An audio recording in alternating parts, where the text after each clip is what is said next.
السلام عليكم ورحمة الله وبركاته. صرحت الكثير من المصادر الصحفية مسبقا بشأن اتخاذ قرار نهائي وانتقاله إلى نادي انتر ميامي، وذكر أنه سينضم للفريق لمدة 3 سنوات.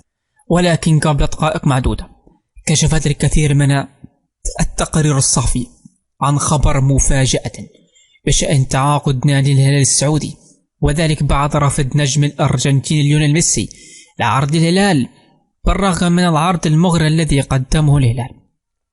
هذا صرح الصحفي الإسباني ميغيل ديلاني عبر موقعه الرسمي في تويتر عن مفاجأة قوية لصفقة الهلال السعودي بعد فشل صفقة ليونيل ميسي، وأكد أن هدف الهلال السعودي القادم هو نجم باريس سان جيرمان صاحب 31 عاما نيمار دا سيلفا. كما أن الهلال السعودي عرض على نيمار مبلغ مغري جدا. والجدير بالذكر أن النجم نيمار دا سيلفا سينتهي عقده مع باريس سان جيرمان خلال صيف 2025. كما أن باريس حدد مبلغ للتخلي عن نيمار قدره 70 مليون يورو. وأشار ديلاني لأنه من المتوقع قدوم 26 لاعبا بمواصفات عالمية ودولية في الدوري السعودي المحترفين الموسم المقبل 2023-2024.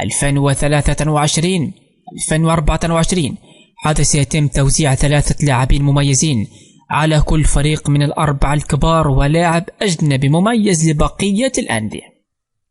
هذا يزداد إصرار المملكة العربية السعودية يوما بعد يوم على استقطاب المزيد من نجوم الكرة العالمية في الموسم المقبل للفوز بفرصة استضافة كأس العالم 2030. وفور ذلك انتشر المغردين عبر مواقع التواصل الاجتماعي تويتر معبرين عن فرحتهم بهذا الخبر بعد التحرك من إدارة الهلال تجاه نيمار. هذا قال المحلل الرياضي صالح السعيد: إذا كان توجه الهلال سيكون لنيمار فهو توجه مثالي، خاصة من الناحية التسويقية. يمتلك نيمار 208 مليون متابع بالانستا و62 مليون متابع بتويتر. هل التسويق مهم؟ نعم مهم لزيادة شعبية الهلال والإضافة الإثراء بالدوري أسوة بغيره من الأندية، خاصة أن الفريق مدعوم من الدولة كثر الله خيرها وما راح يدفع شيء من خزينته. طيب هل مستوى الفن حاليا جيد؟ نعم، يقدم مستوى عالي وعمره أقل من كل الذين تم استقطابهم مؤخرا، ويلعب بأكثر من مركز. الإشكالية فقط بإصابات متكررة، ولكن الغاية تبرر الوسيلة. نيمار خيار جدا جيد بل ممتاز. وأضاف مغرد آخر: أقسم بالله حلم نيمار بأسوأ حالاته لعيب وخطير بإذن الله. لا أما عزيز بن نيمار فقال خاص قدم نادي الهلال للتو عرض لنادي باريس سان جيرمان لضم البرازيلي نيمار جونيور مبلغ 235 مليون يورو.